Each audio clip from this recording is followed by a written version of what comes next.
Rețeta pentru așa gustoșenii. Avem nevoie de 300 de grame de lapte. Adăugăm puțină sare, adăugăm un pliculeț de drojdie uscată, 7 grame, adăugăm 3 linguriți de zahăr și lăsăm la temperatura camerei pentru 20 de minute. După care amestecăm bine compoziția și adăugăm făină. Făina independență este și mai umedă și mai uscată, plus minus 500-600 de grame de făină. Am văzut componența că este gata de frământat, adăugăm o lingură de ulei și frământăm bine 5-10 minute, după care lăsăm jumătate de oră să odihnească aluatul. După ce s-a odihnit jumătate de oră, facem beluțele. Beluțele le mai lăsăm pentru 20 de minute. După care punem undeva pe ceva ulei și din beluțe facem foile. Facem foile dorite, primite, bine un ulei să nu se lechească una de alta sau le punem pe un platou aparte și lăsăm vreo 10-15 minute, nu mai mult, că este foarte și foarte capricios acest gustos aluat, acest minunat aluat. După ce am lăsat 10-15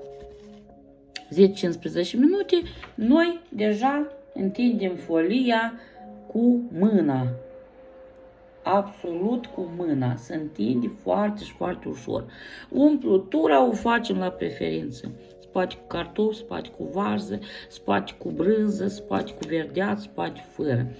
Și doriți dumneavoastră, cu măr, cu dulcețuri, și dumneavoastră voi gustul.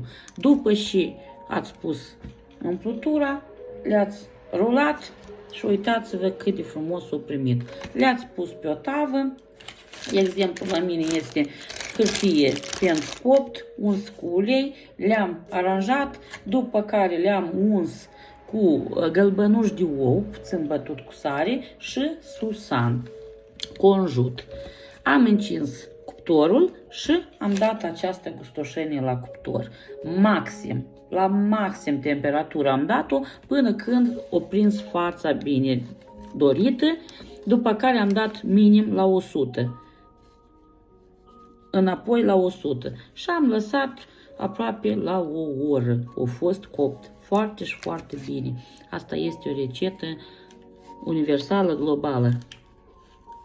Nu ezitați, încercați. Bună, uitați-vă ce gustoșenie și ce frumusață eu astăzi am copt. Am preparat. Ia uitați. Ia uitați. Ați văzut, da? Nu vă pot reda. Uf, Doamne, uitați-o și aici, uitați-o și aici, saralie cu brânză de vaci.